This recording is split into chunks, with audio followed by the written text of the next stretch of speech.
આપને ઈસુની જય. યોહાન 15માં ઈસુ એક મુખ્ય વેલો અને ડાળીઓ આ બે બાબતનો રેફરન્સ આપે છે. અને ઈસુ કહે છે કે મુખ્ય વેલાને જે ડાળીઓ વળગેલી રહે, સંકળાયેલી રહે, એ ડાળીઓની અંદર પેલા મુખ્ય વેલામાંથી રસકસ મળી રહે અને પછી એ ડાળીઓ ઉપર ફળ આવે, ફૂલ આવે.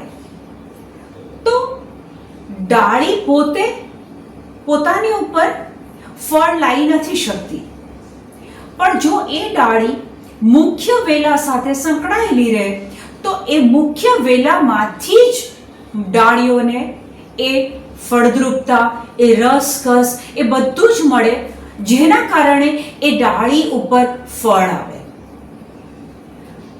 આપણે જો ઈસુ સાથે સંકળાયેલા રહીએ તો ઈસુની એ બાબતો આપણા જીવનમાં આવી શકે.